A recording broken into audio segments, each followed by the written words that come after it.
Vous venez de parler de Raoul Peck avec les films de Lumumba. Vous pouvez aller en profondeur? Oui, on va certainement pouvoir aller en profondeur sur ce sujet-là, absolument. Mais commençons un peu par l'histoire. Premièrement, déjà, dans ce que les gens disent, ce que les gens pensent, si vous posez des questions au commun des mortels dans la rue, qui est le père, l'héros de l'indépendance du Congo? Qui est le grand artisan de l'indépendance du Congo? Tout le monde va vous dire Lumumba. Lumumba. C'est tout faux. Encore une fois, c'est tout faux. Il faut rendre justice au Bas-Congo. Il faut rendre justice aux Né-Congo. Les Né-Congo, c'est eux les premiers militants de la première heure pour l'indépendance du Congo. Tout le mérite pour l'indépendance du Congo au niveau héroïque revient au Bas-Congo. Avec l'association des Bas-Congo, la BACO. Ils avaient déjà commencé leur lutte, leur revendication pour l'indépendance du Congo dès les années 40, il faut le savoir. Mi-années 40, dès 1946 déjà. Ils commençaient vraiment à vouloir prôner vraiment l'indépendance, quoi, par rapport à la Belgique, où ce qui traitait vraiment les Belges d'étrangers, que les Belges devaient quitter donc le sol congolais, le territoire congolais. C'est les Bas-Congo, ce sont les gens de la BACO, l'association des Bas-Congo, avec leur père fondateur, avec les Kassavubu, avec les Nandu, c'est eux. Mais c'est eux. À ce moment-là, quand eux sont actifs sur le terrain, justement pour revendiquer la fin de la colonisation, pour la décolonisation, pour l'indépendance vis-à-vis des Belges, Lumumba est nulle part. Il n'y a personne qui le connaît. Il est encore inexistant dans l'histoire du pays. Quand eux avaient déjà commencé, tout le mérite revient au Né-Congo, encore une fois au Bas-Congo, avec le grand événement détonateur du 5 janvier 1959, ce qu'on a appelé la manifestation à Bako-Kalamu, à Léopoldville, à Kinshasa. Ça va être le grand événement détonateur qui va vraiment faire peur aux Belges, que les Belges vont dire, là, il faut leur donner vraiment l'indépendance. Mais avant ça, combien de militants de la Bako ont été arrêtés par les Belges emprisonnés? Combien et toutes les grosses pointures de la Bako qui ont fait la prison, qui ont été arrêtés par les Belges? Pourquoi? Parce qu'ils revendiquaient l'indépendance du Congo. Est-ce qu'un seul jour, Lumumba a été arrêté par les Belges parce qu'il revendiquait l'indépendance du Congo par rapport aux Belges? Est-ce qu'un seul jour, Lumumba a été inquiété pour ça? On parle avant le 30 juin 1960? Jamais. Jamais. Dans ce combat-là, de la première heure, il était inexistant, il n'était pas là. C'est plus tard qu'il va venir vraiment sur l'avant-scène, là. Mais c'est les Bas-Congo, encore une fois. C'est eux à qui revient le grand mérite héroïque d'être les héros de l'indépendance du Congo. Pas Lumumba. Mais on veut nous faire croire ça. Ça, c'est l'histoire politiquement correcte. Mais non. Et c'est pas par hasard que ce sont les Bas-Congo, les Né-Congo. Il y a une tradition chez eux qui remonte loin dans le temps de lutte contre le colon, de lutte contre l'occupant, c'est-à-dire contre le colonisateur, de lutte vraiment contre la présence des Belges et des Européens. Ça remonte jusqu'à Kimpavita, qui était vraiment une prophétesse donc Né-Congo, avec son mouvement qui s'appelle le Kimpasi, qui était un mouvement pour la décolonisation, pour bouter en dehors du pays donc les Belges, les colons. C'était chez eux que ça se passait. Le nerf, ça veut dire le noyau central, le nerf dont tout est parti au niveau activisme, quoi, héroïque, c'est le Bas-Congo. Ce sont les Né-Congo. Parce que plus tard, la relève après Kimpavita va être reprise par Simon Kimbangu chez eux. Tous les Bas-Congo sont en effervescence avec Simon Kimbangu. À partir d'un Kamba chez eux là-bas, au niveau du Congo central. Et Simon Kimbangu, c'est la continuité de la lutte de Kimpavita contre la présence des Belges, des colons. Avec son mouvement le Kintwadi. Simon Kimbangu prenait donc le Dipana Dianzole, c'est-à-dire la guerre spirituelle et la guerre de décolonisation contre la religion déjà du colonisateur, l'Église catholique romaine, et aussi contre la présence des Belges. Tout ça, ça a commencé chez les Bas-Congo. Et ça a débouché en quoi? En une conscience supérieure politique chez les Bas-Congo, avec la fondation, la création de la BACO, l'association des Bas-Congo, qui voulaient leur indépendance claire et nette, qui voulaient même restituer, on peut dire, restructurer leur ancien royaume Congo. Il y a eu une conscience, on peut dire, nationale de la nation Bakongo qui est née à ce moment-là, et tout pour quelque part faire vaciller le pouvoir colonial des Belges est parti des Bakongo. Et ils ont vraiment lutté pour ça de manière héroïque. Ils ont fait de la prison pour cela. Ils ont été inquiétés par les Belges comme pas possible. D'ailleurs, il suffit de lire tous les rapports de cette époque-là, du ministre du Congo belge du Rwanda au Burundi, qui était Van Hemelrijk, hein, tous les rapports qu'il faisait par rapport au mouvement indépendantiste, c'est-à-dire les mouvements qui voulaient l'indépendance du Congo vis-à-vis du Royaume de Belgique, vous allez voir dans les rapports, le mouvement ne revient jamais, pas une seule fois. Parce que oui, donc, il remettait des rapports au niveau de la sûreté belge ici, par rapport aux individus à qui il faut faire attention, qui sont donc subversifs, comme on dit là, qui sont pour mettre les Belges dehors et qui réclament l'indépendance. Vous allez voir que la grande majorité des noms qui reviennent, ce sont tous des Bakongo. C'est eux. Le mérite revient au Bas-Congo.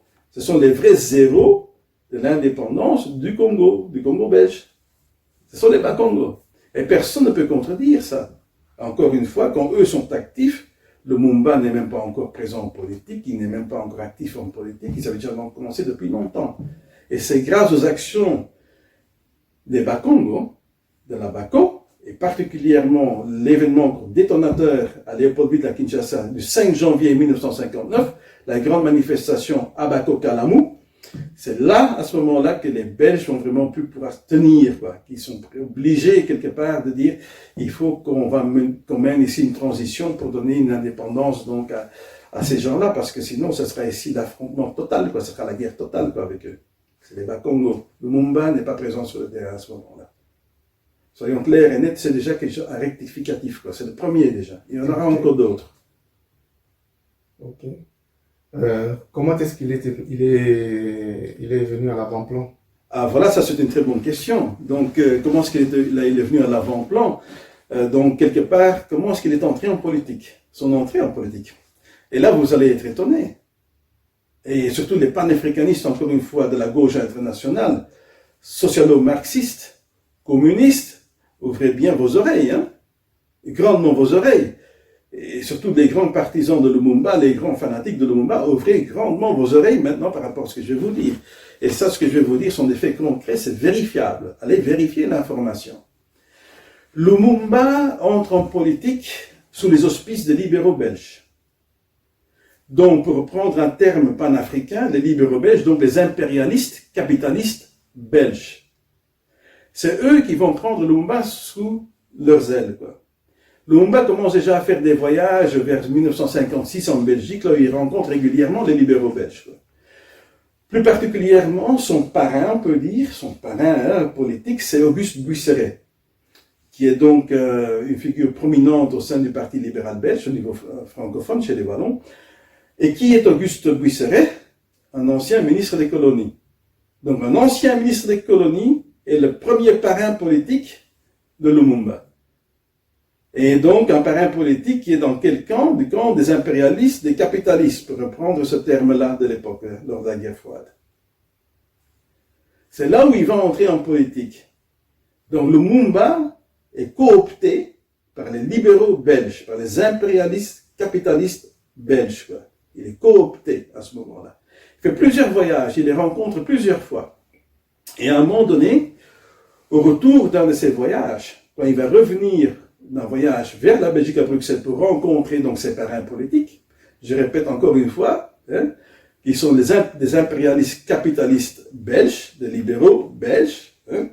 Il est avec eux à ce moment-là, il est dans ce camp-là à ce moment-là, il est avec eux, il reçoit des enveloppes, on le trimballe un peu partout, on le présente partout, dans ces milieux-là. Hein.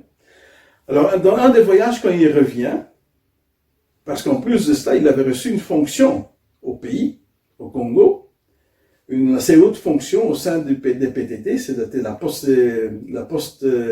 télécommunication d'avant. Hein. Il avait reçu une assez haute fonction là-bas. Qui l'a mis à cette fonction-là? C'est toujours Auguste de Buisseret, son parrain politique, qui le met à ce poste-là. Alors à ce moment-là, à un moment donné, il revient d'un voyage en Belgique, on est en 1956, il rentre au pays, et là, quand il rentre au pays, on va le mettre en prison. Il sera jeté en prison. Et ça, les gens ne savent pas. Lumumba a fait de la prison. Et pourquoi est-ce qu'il a fait de la prison? Il y a donc aussi au niveau de la direction des PTT, donc au Congo belge, à l'époque c'est encore toujours le Congo belge, il y a un Belge qui travaille là-bas, son nom c'était Léon Lejeune. Léon Lejeune. Et il y a beaucoup de plaintes qui arrivent, parce qu'il y a énormément de personnes âgées dans les campagnes, dans les zones rurales, qui ne reçoivent pas leur retraite, les fonds de pension. Ils ne reçoivent pas d'argent. Alors on a remonté la piste, ils ont cherché, et puis ils sont tombés sur les preuves que celui qui détournait les fonds, qui détournait l'argent, c'était Lumumba.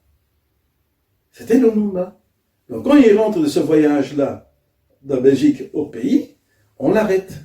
On le confronte maintenant avec donc ce problème-là. Les preuves étaient là, la preuve a été établie, et il va recevoir 12 mois de prison ferme. 1 an ferme. 1 an ferme. Quelqu'un qui détourne des fonds, surtout de vieilles personnes âgées comme ça pour leur fonction de retraite, dans le langage commun, on appelle ça un voleur. Pardon, on appelle ça un voleur. Il a volé de l'argent. Et on va le mettre en prison parce qu'il a été voleur. Il a été voleur. C'est vérifiable, hein, ce que je dis là. C'est pas juste en l'air comme ça, hein, ce sont des faits concrets. Il est en prison et il va recevoir 12 mois ferme. Alors écoutez bien maintenant. 12 mois ferme, il est en prison. Quand il est en prison, il va écrire un livre en prison. C'est le seul et unique livre que Lumumba a écrit. Et il n'en a pas écrit un autre, quoi. Il a écrit un seul livre. Il y a sur le marché toute une panoplie d'ouvrages sur le Lumumba, hein, qui ont été écrits par d'autres, quoi. Il y en a à gogo. Hein, le marché est inondé d'ouvrages sur le Lumumba. Et surtout, ce sont des ouvrages qui analysent ou qui citent comme référence tous ces discours qu'il a fait lors de l'indépendance et après l'indépendance. Mais de son vivant, il n'a écrit qu'un seul livre, quoi. Je répète, hein, un seul livre écrit de sa main. Et il a écrit lors de son séjour en prison. Alors maintenant, je pose une question. Comment est-ce que ça se fait qu'une personne aussi célèbre au niveau mondial, et surtout dans les cercles des panafricanistes, que les panafricanistes eux-mêmes n'ont jamais lu ce livre-là et qu'ils ne le connaissent pas? Est-ce que vous le connaissez? Non, comment ça s'intitule? Ah voilà, le titre c'est quoi? Le Congo, terre d'avenir, est-il menacé? Donc au titre très évocateur. Comment est-ce que ça se fait? Je répète la question. Hein. Comment est-ce que ça se fait que quasi personne sur la planète connaît cet ouvrage-là, alors qu'il a été écrit de la main de Lumumba? Normalement, tout panafricaniste avéré, surtout du côté de la gauche internationale, socialo-marxiste, entre guillemets, communiste, devrait avoir lu ce bouquin. Ou est-ce que je me trompe? Ça devrait être même un best-seller. Oui. Et même au niveau de la communauté congolaise, la grande majorité l'aurait dû avoir lu. Ça aurait dû même être un livre sur les bancs d'école, Oui. connu par tout le monde. Alors comment est-ce que ça se fait que quasi personne ne connaît cet ouvrage-là? C'est intéressant. Ou est-ce que je me trompe? Est-ce que je me trompe? Est-ce que ça fait du bon sens ce que je dis? Ben oui. Vous êtes d'accord avec moi? Oui. Comment est-ce que ça se fait que ce livre est très peu connu? Eh bien, on va y répondre dans la prochaine partie.